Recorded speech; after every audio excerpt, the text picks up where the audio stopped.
आज 31 अगस्त 2025 बहुत ही महत्वपूर्ण तारीख है, क्योंकि आज की ये तारीख आगे आने वाले 10 साल, 20 साल, हो सकता है 40, 50, 200 साल का आगे इतिहास रचे।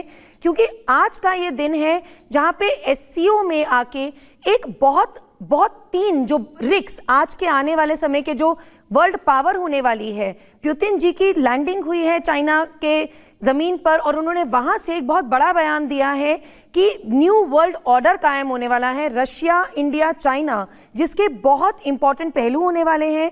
पुतिन जी ने तो ये भी कहा है कि ये पूरे वर्ल्ड को एक इक्वालिटी के नज़रिए से देखेगा। तो इस समिट के बीच में पुतिन जी का ये बयान देना और साथ साथ साइडलाइंस पर चाइना और इंडिया की, मोदी जी और जिनपिंग की बायलैटरल टॉक्स होना, ये अपने आप में दर्शाता है कि आगे आने वाले साल कैसे होने वाले हैं, न्यू वर्ल्ड ऑर्डर कायम होने वाला है। और अगर हम बात करें खासतौर पे मोदी जी और जिनपिंग जी की जो आपस की बायलैटरल टॉक हुई है, ये आगे आने वाले कुछ सालों का ये नींव रखी गई है। आज ये नेक्स्ट रोड मैप तैयार करेगा कि आगे आने वाले साल कैसे होने वाले हैं, जिसमें अगर हम मोदी जी के बयान पे गौर फरमाएं तो वो कहते हैं कि मुझे अपनी जो सीमा, जो विवाद है, उसको ख़त्म करने के लिए एक हमने कदम उठाना है। हमने 280 करोड़ जन कल्याण के प्रति ये कदम उठाना है। हमने शांति और समानता वाला ये कदम उठाना है। और साथ ही अगर जिनपिंग का बयान देखें तो वो ये कहते हैं कि मौजूदा हालात में ये समीकरण बैठना बहुत ज़रूरी है।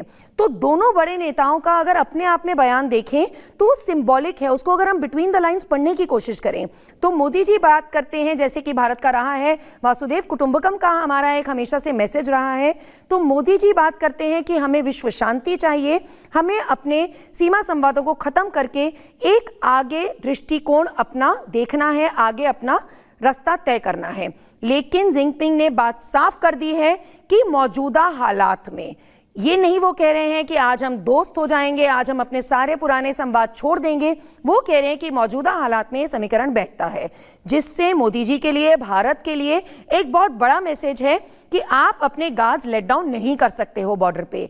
ट्रेड आपका एक तरफ है, बार बार मैं देख रही हूँ, सुन रही हूँ, बात हो रही है दोस्ती की। हम इस बात को ना भूलें कि हम यहाँ चाइना से अभी दोस्ती और आपसी संबंध और कोई नए रिश्ते बनाने की बात नहीं कर रहे हैं।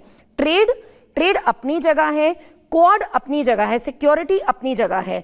तो हम अपने सिक्योरिटी के ऊपर अपने गार्ड्स लेट डाउन नहीं कर सकते हैं। वहाँ ब्रह्मपुत्रा में डैम बना रहे हैं चाइना, हम भी जानते हैं कि वो इंडिया के वाटर डिस्प्यूट्स भी हो सकता है उससे शुरू हो। तो हमें सब चीज़ों को मद्देनज़र रखते हुए अपने आगे का रास्ता तय करना होगा।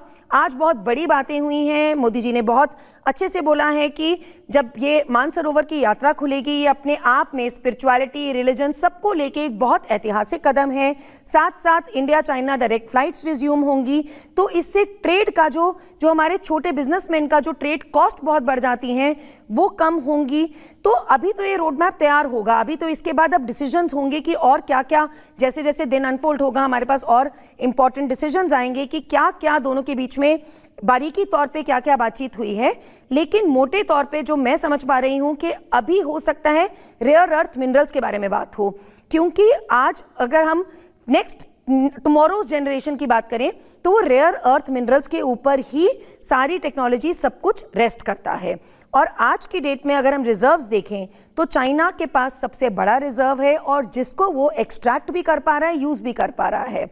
भारत में उसके बाद सेकेंड नंबर पे आते हैं कि 8% वर्ल्ड का रेयर अर्थ मेटल्स का रिजर्व भारत में है। लेकिन भारत के पास अभी वो टेक्नोलॉजी नहीं है, R&D नहीं है कि वो उसको यूज़ कर पाए, एक्सट्रैक्ट कर पाए।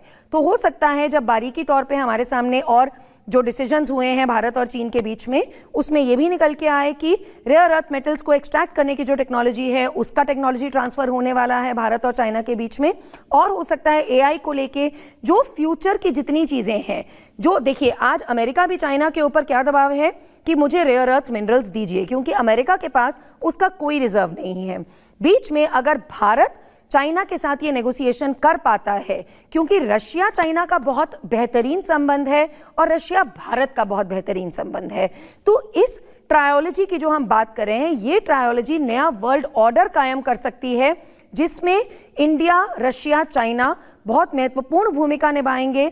चाइना और भारत के बीच में रशिया जो है वो एक मीडिएटर की तरह काम करके रहेगा, तो जिसके चलते हम आगे आने वाले कुछ सालों का, जैसे न्यू वर्ल्ड ऑर्डर की थ्योरी रही है, पहले आपका डच स्टेट इंपॉर्टेंट था, फिर आपका लंदन इंपॉर्टेंट हुआ, ब्रिटेन इकोनॉमी स्ट्रांग हुई, फिर आपकी यूएस इकोनॉमी स्ट्रांग हुई। पहले वाला जो स्ट्रांग था वो 250 साल चला, फिर 150 से 200 साल चला, करते करते अब अमेरिका 100 साल से अंदर में समेटने वाला है। तो आज जो एससीओ के जो ओवरऑल पूरी एससीओ में जो गाइडलाइंस होंगी और जो बायलैटरल टॉक्स आज मोदी जी और जिनपिंग की हुई हैं और फिर उसके बाद मोदी जी और पुतिन जी की भी होंगी, वो आगे आने वाले 50, 100, 150, 200 सालों का रोड मैप तैयार करेगी, नक्शा तैयार करेगी, नींव रखी गई है। और मोदी जी की पारदर्शिता से ये बहुत आगे आने वाले बहुत बेहतरीन साल हो सकते हैं। वर्ल्ड पावर, विश्व गुरु की बात हमने आज से 5 साल पहले ही कर दी थी मोदी जी के विजन में, और यही भारत विश्व गुरु का हिस्सा बनने वाला है, विश्व गुरु बनने वाला है, वापस सोने की चिड़िया बनने वाला है।